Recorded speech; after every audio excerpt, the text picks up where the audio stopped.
All right. Okay.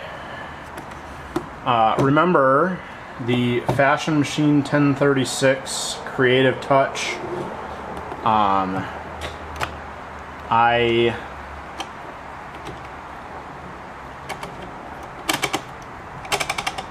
got the selector working, and remember, it still is not feeding properly, and I got tired of it, and it's bullshit. So I set it aside because I figured if I set it aside, I wouldn't, throw it out. But it's time to dig back into this. It's been, gosh, I don't know how many. It's been quite some time, and I need to get out a screwdriver and figure out how this came apart, because it's been long enough I don't quite remember. I do remember that we start with our top cover here.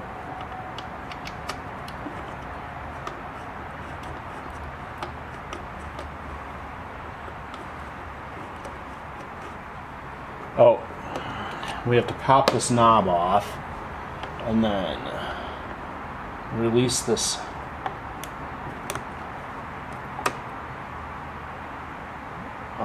this piece to get the top to come off. This knob doesn't have to go anywhere because it doesn't interfere with this cover coming off.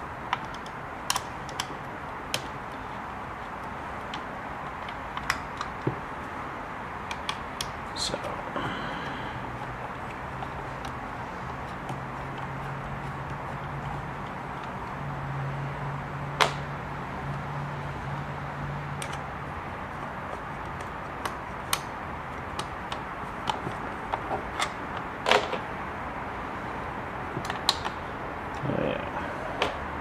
right, and these have 3 different lengths of screw in the lid, so I gotta keep track of that to make sure they go back in the right order.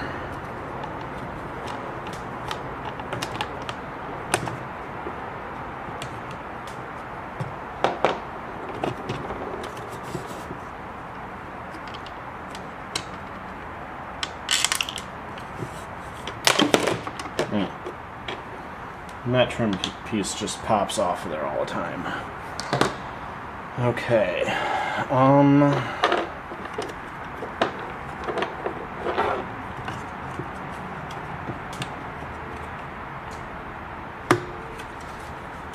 That's right, that just pops off of there as well. Okay.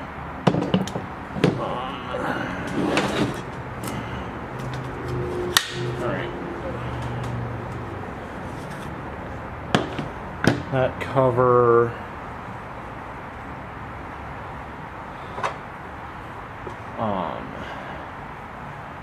and now I want to get this panel off. I'm trying to remember.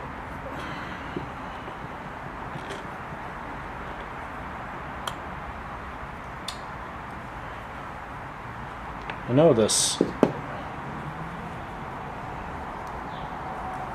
dial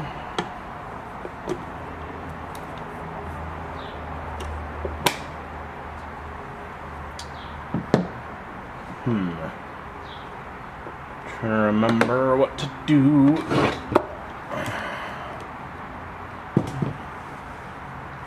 Oh, that's right, we only set this on its base. We didn't screw the base back on because I knew I was coming back in here. So I need to get this panel to come up.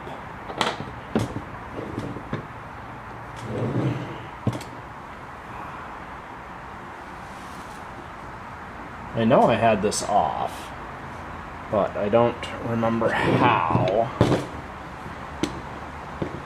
Aha, there's a big flathead screw here.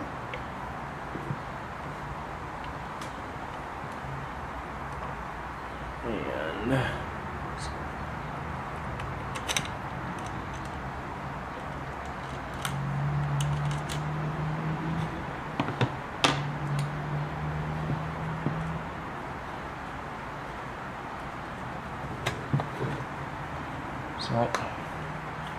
basically all there is to it. Oh, that trim piece around our, that came out. No.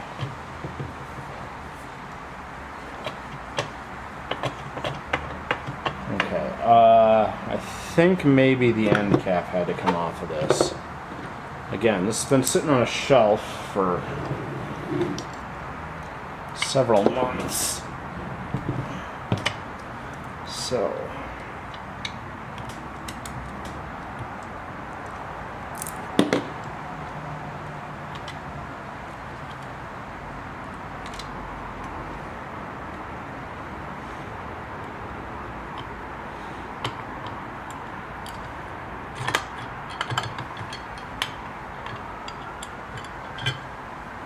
okay, there's the end cap, and here is the screw that holds that end cap in place. It is very nicely hidden, so it does actually, like... Alright, this has an automatic buttonhole in it. Okay, now...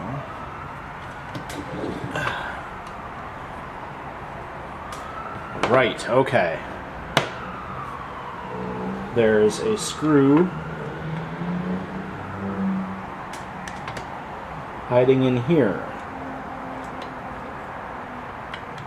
that holds the other end of this front panel on. Okay.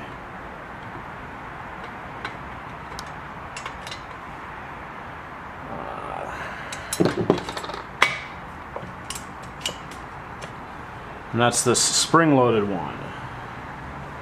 So, those two screws are for the front panel. And then, because we've got our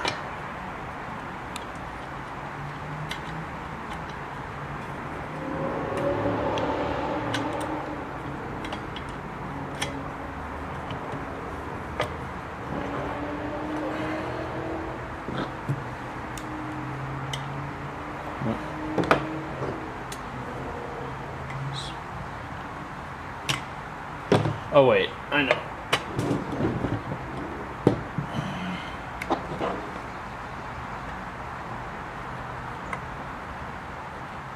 Yeah, okay.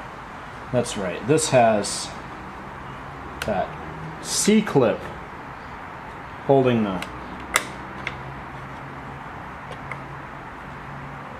knob in place. Alright, let's... So I think we have to have the knob out of the way to get this to pop up. At least that does make this easier, I think.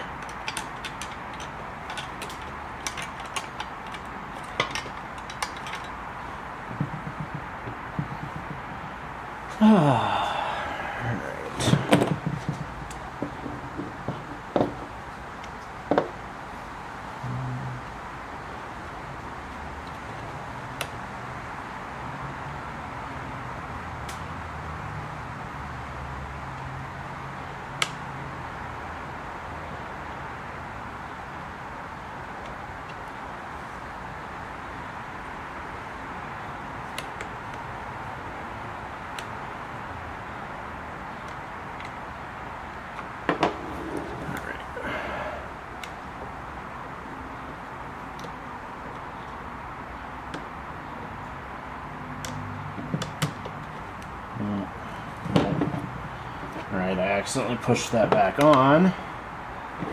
So, let's...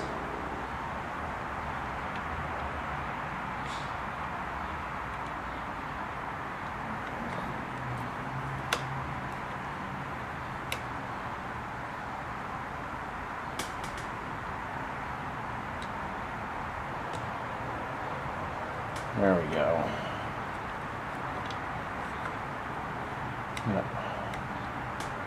loose enough I can get.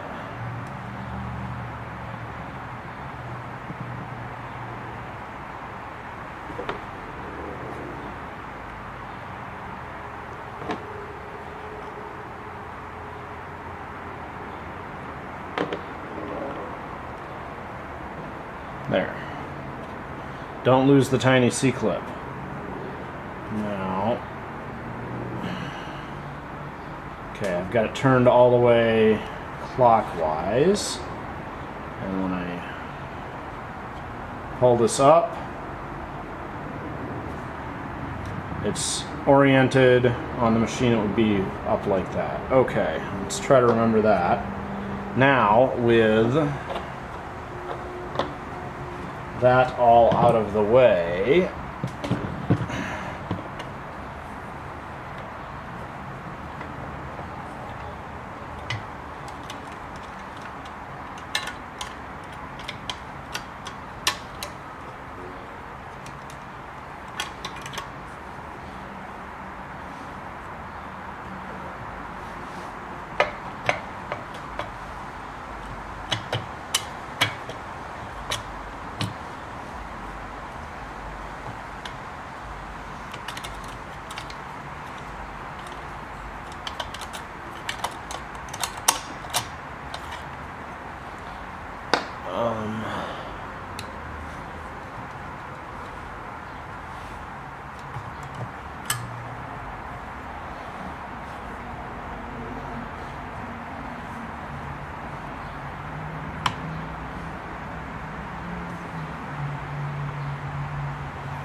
there we go.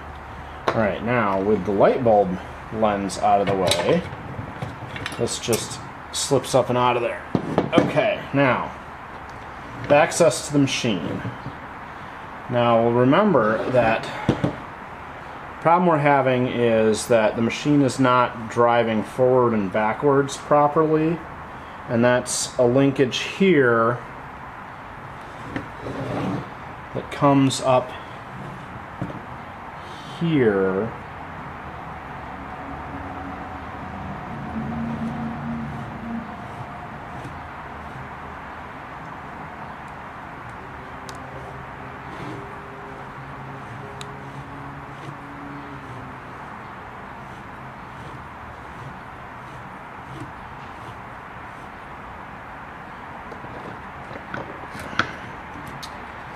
I need to figure out.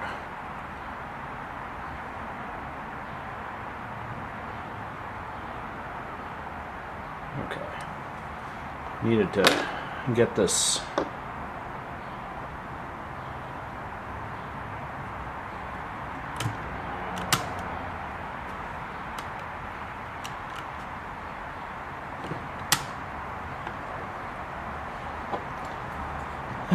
Okay.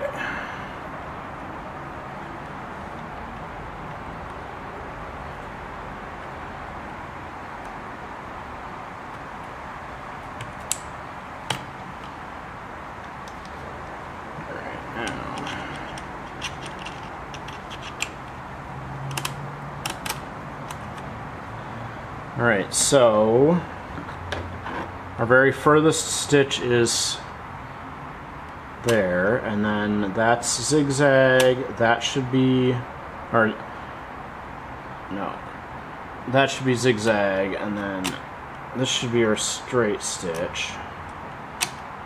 Alright, so this should be our straight stitch. And I need the plain straight stitch so I can tell whether we've got feed going the right way or not. So, alright. So we'll see. There we go, okay. And then our stitch length is like so, and that's at 0 for fine, and we need it to be up in this area so that we've got some travel on there. Okay, so it should be going forward and forward and forward. And look at this. Opening this machine up and checking it over, and then making sure, so this is our linkage here that does all of our reversing. Now it's going forward every time I turn it. Because remember, the problem we had with this machine was that it would go forward and then it would not feed.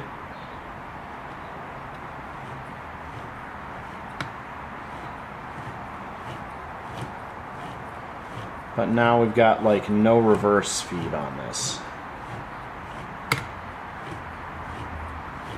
Forward, forward, forward, keeps going forward. Okay, we're not getting any reverse feed.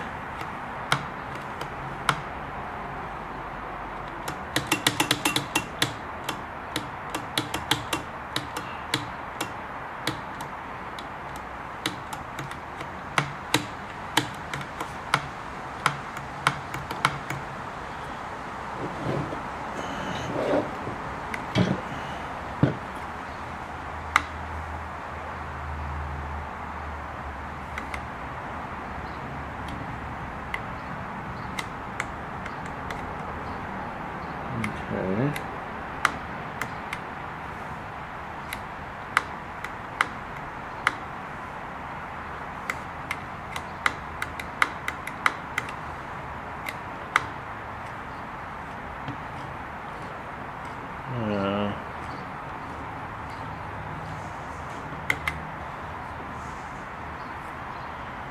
Alright.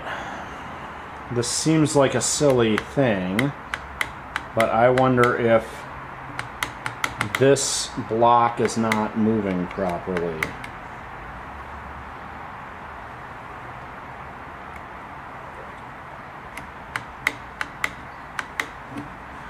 And we've got this linkage still that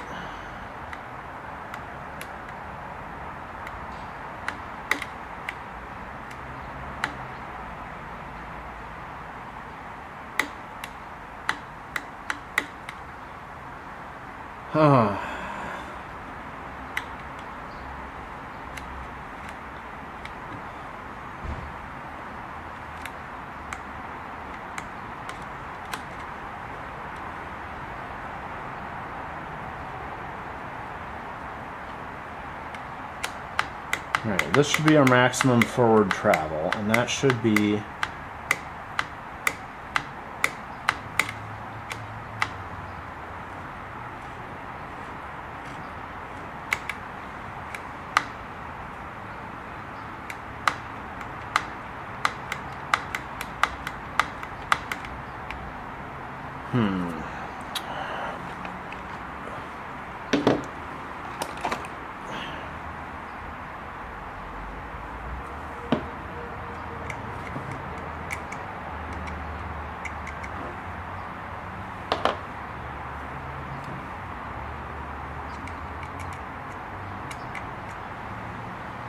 Alright, these are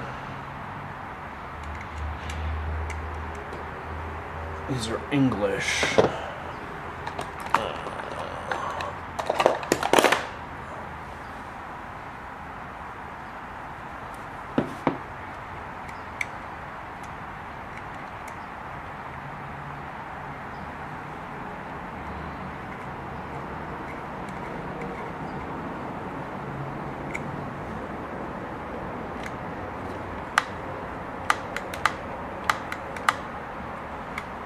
Okay. So that should get us reverse.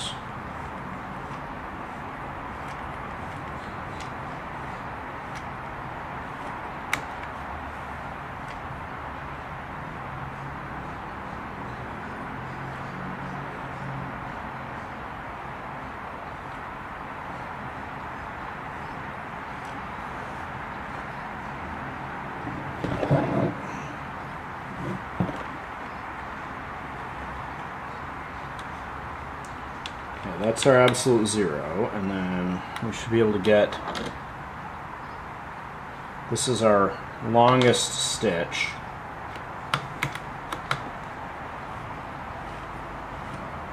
And then we get the tiniest bit of reverse travel. We get a lot of forward travel.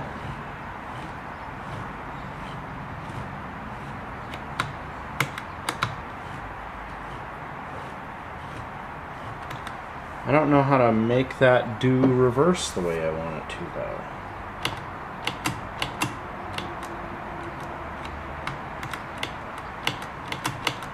Yeah, because this link up here is just the...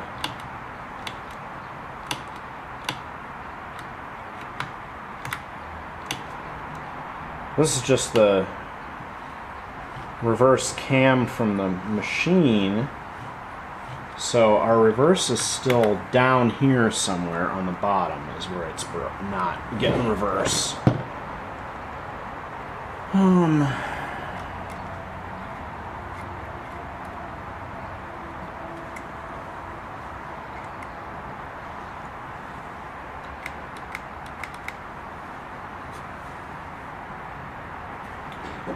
Right.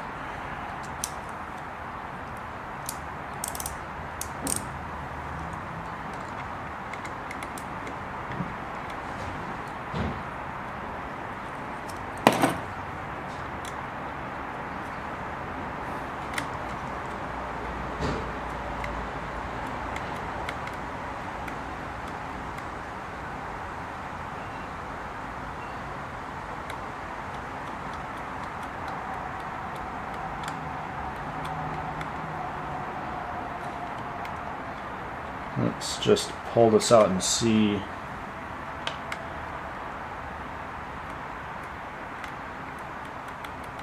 No, that's just a holding screw. Okay. This is just a set screw to hold once you get this adjustment in place. So.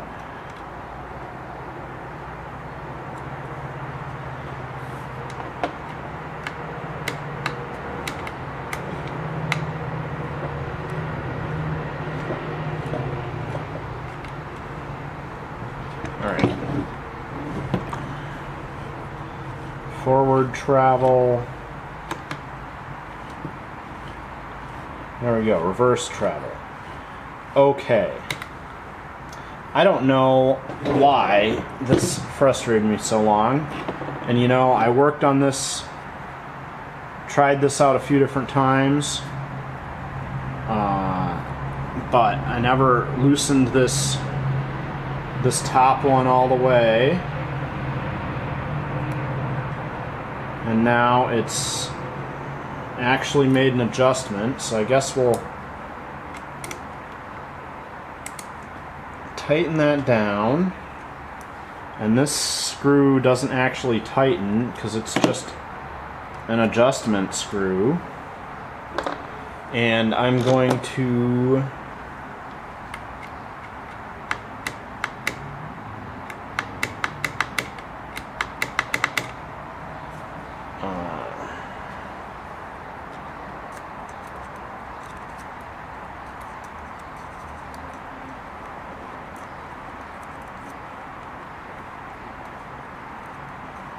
thoroughly oil this again because I've had this out in the garage, and why not?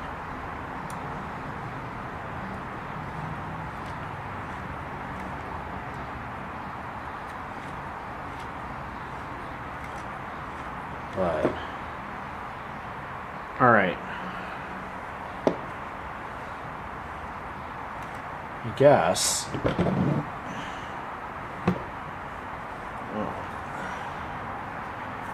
we'll stop and plug this in and see what it does then. Alright, so I'm not exactly certain what happened when I was monkeying around with this, but this linkage here that I've been working with before is still the only adjustment for the forward and reverse total travel on this machine. And this upper screw is a set screw, and this bottom screw adjusts how far this lever turns this shaft and moves this block, and this is the reverse link block on this machine. Like I said, I don't know what happened since I looked in this last, but it seems to be okay. I thought that I was having a reverse issue with it, and that seems to have gone away after sitting on the shelf with some lubrication in it. So maybe it loosened up and fixed itself, because I can push the button. There's a big bar on the column of the machine that is the reverse link for the fancy stitches, and that's what I'm pushing on now. And that was occasionally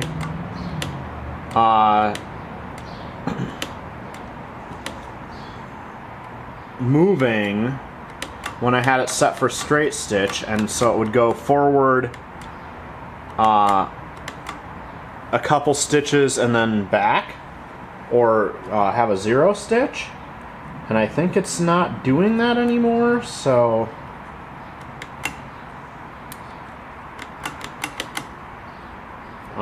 I guess, yeah, we'll actually put this back together and look at it.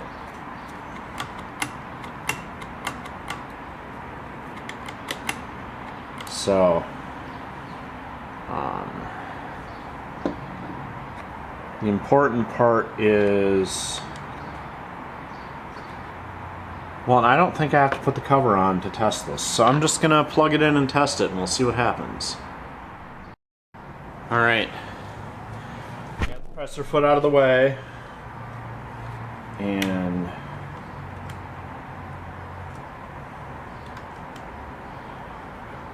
we can watch our feed dogs there. Set for straight stitch, so it should go forward. Yep, it's stitching forward. And now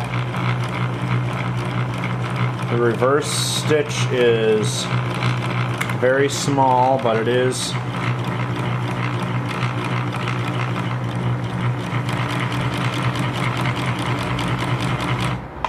moving forward on every stitch, which is not what it was doing before, and that was the problem I was waiting to fix on this. So I don't actually know what happened, but we'll put the covers back on and give it a try. Alright, let's get this cover back on this 1036. So gotta have the reverse knob out to get the front cover on.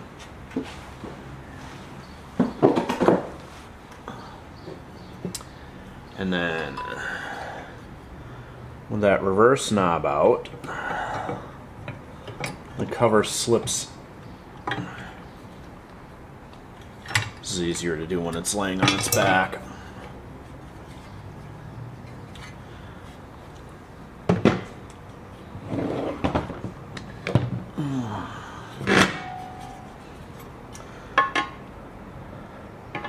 So the cover has to slip over to the tension dial down there, and then it just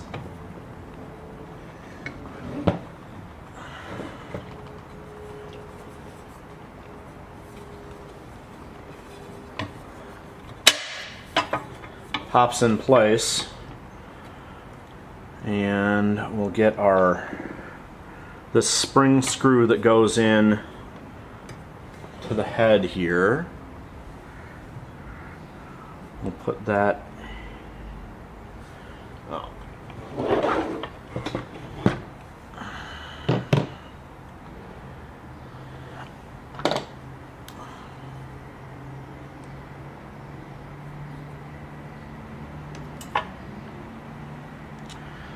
I don't know why I didn't think that would happen.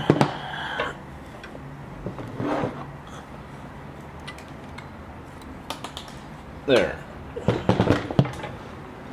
The spring that was on that screw fell right off.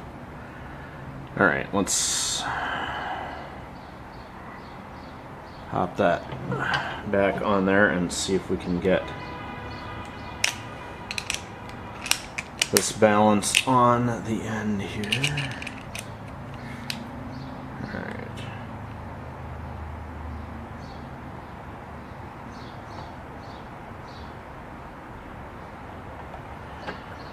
There we go.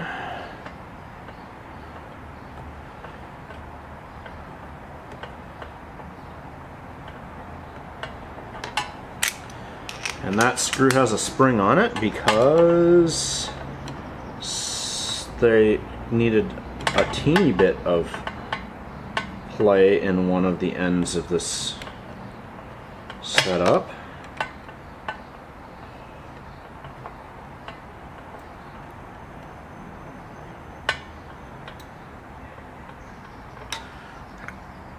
Alright. That's in place, and then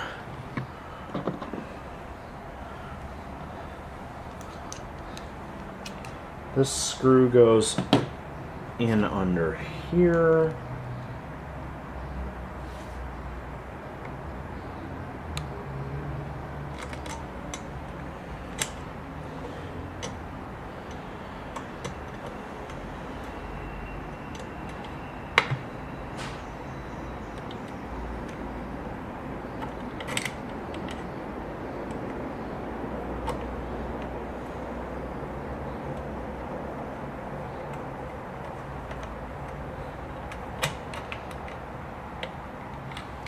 Okay.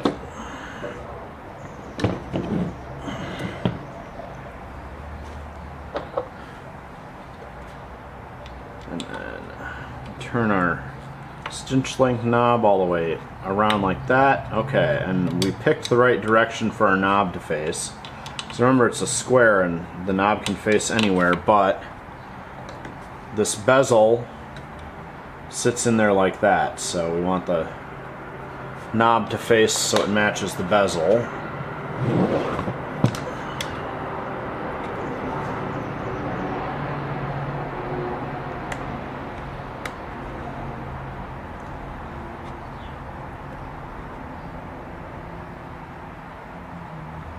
I missed the spot for the C-clip and got it on the wrong. There's 2 marks on this collar.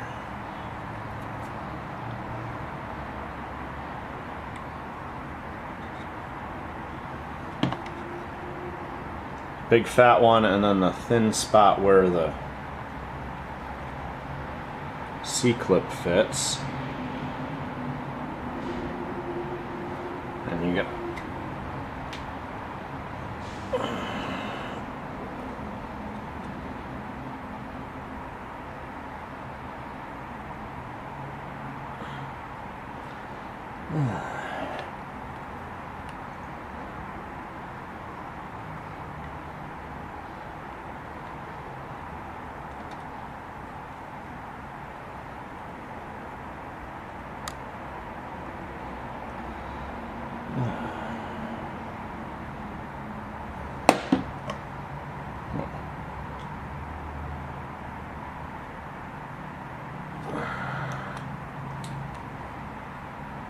and I'm holding that down to line up the spot where the C-clip goes, and then just popping it in place.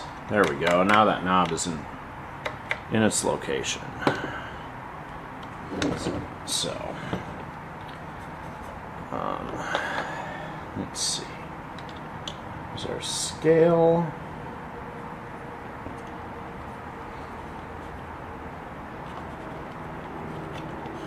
Yep, alright. And let's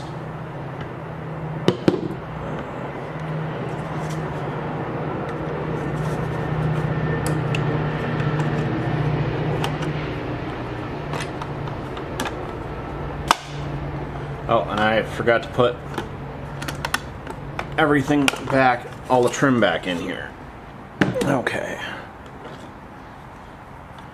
Got our indicator bar.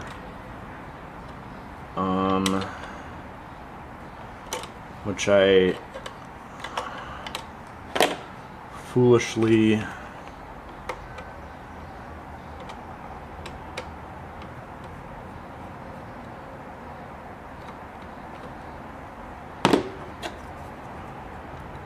that came out while we were taking this apart, but I couldn't.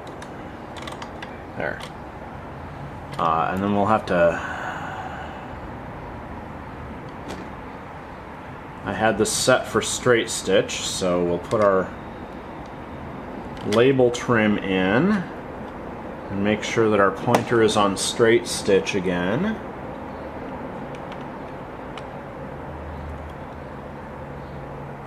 And tighten the 2 screws that hold that in place down.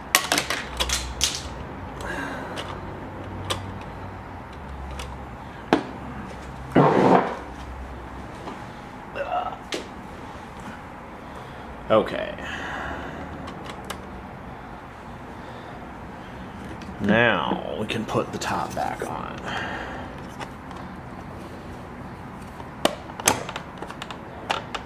We've got this long screw with a shoulder on it.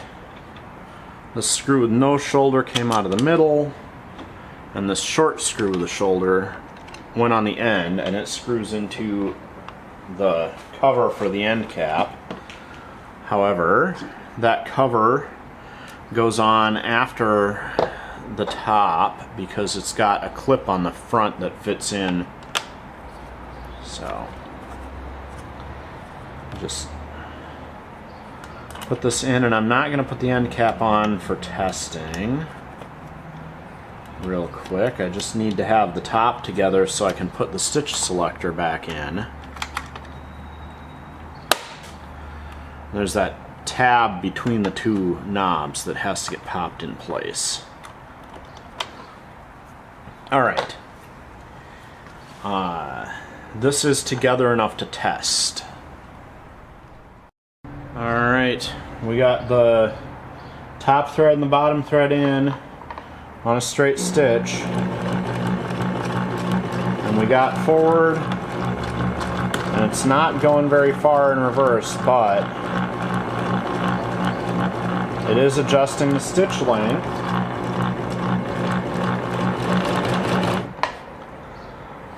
So, we're gonna pull this out. Also, we got a lot of lower tension from that bobbin. But we're gonna try some of these decorative stitches first. So let's get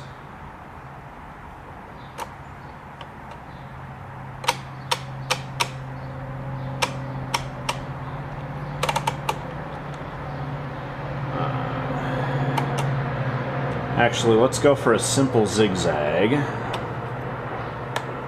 at maximum width here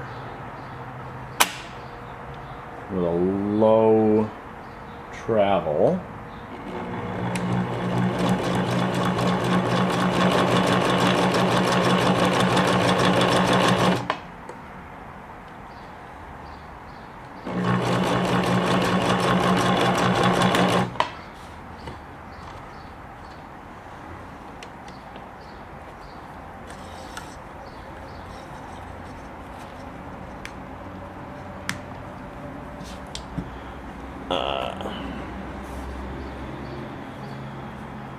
Oh yeah, that lower tension is far too high. But we can see we got good forward travel, but the reverse is just not really doing anything. Which back tacking is not terrifically important. But the question is, does that mean that our decorative and stretch stitches aren't functioning? So let's shift to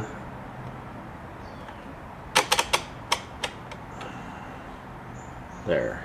My the square stitch is the one that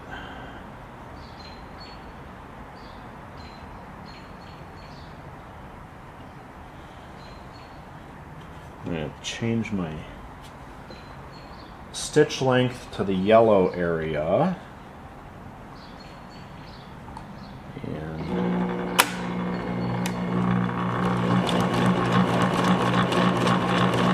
yeah.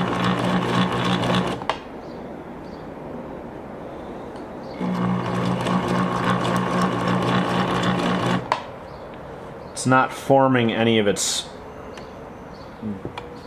stretch stitches because there's not enough reverse travel.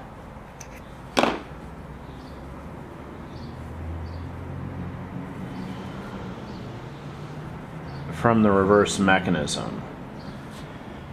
Alright, let's see what kind of a mess the rest of this looks like. Let's do the blind hem.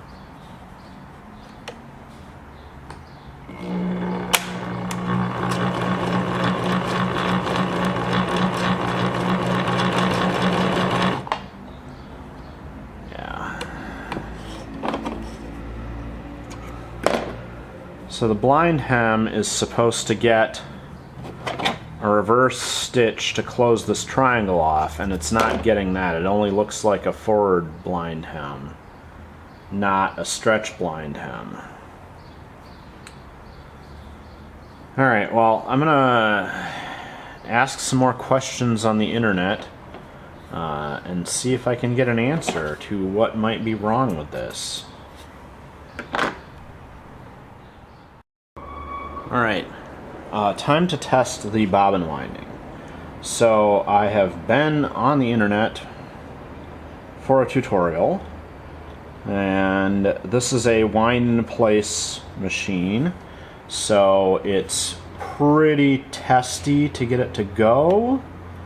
And this is the last of the touch and swears, and I think that half the reason people call them touch and swears is because this in-place bobbin winding is so sensitive. But according to the instructions I found and the videos I've watched, we wrap our thread around this knob here to hold it tight. We shift to our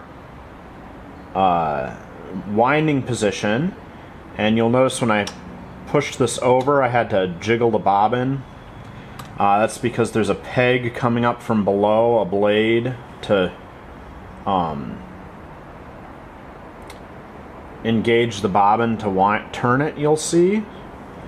And then we have to get the thread to come around, and it's supposed to get stuck right about here, but the hook is not letting it go. So yeah, alright. It missed the spot, so we got to unhook it from the bobbin winding mode to make sure that it will pull that thread loop up, and make sure it doesn't double over our needle. Put it back in bobbin winding mode. There, and that popped in to engage. Now, when I get the thread around here, there's a hole lined up. I'm gonna reverse the machine just a tad. The hook is back here underneath this lever, and then that... Alright, well, I'm gonna take and hold this thread there next to the hole, and then I backed the machine up to unhook it from the needle, and now the thread is in the bobbin winding position. And the next thing that's supposed to happen is it's supposed to get caught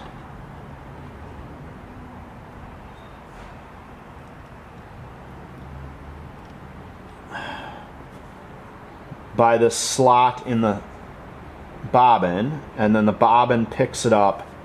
But as you can see, I poked my finger because it didn't catch that.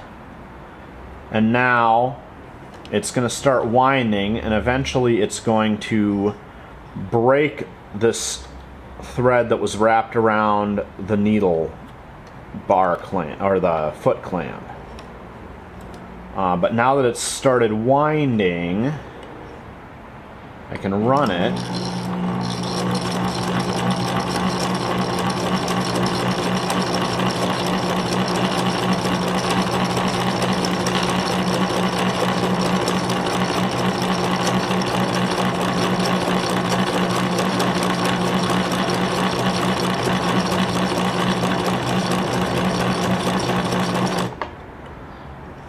And fill the bobbin. You know, I keep saying this machine was too smart for its own good. Well, in-place bobbin winding is another one of those too smart for your own good kind of ideas. But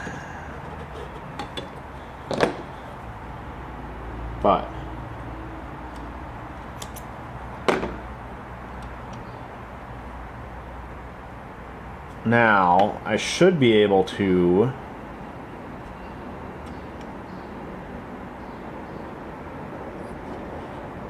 have this, you know, loop back around.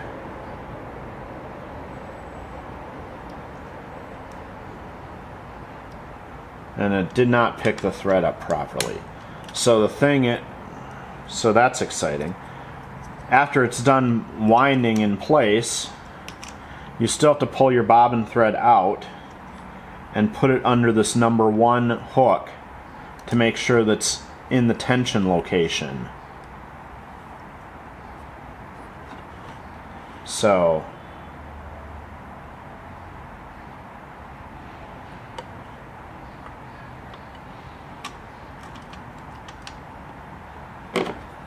like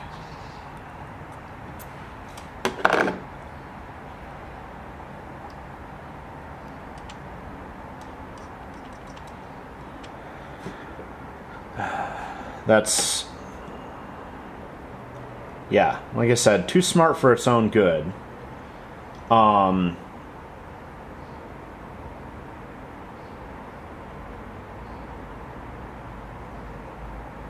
I'm gonna look and see if I can get a little help figuring out this reverse movement action problem.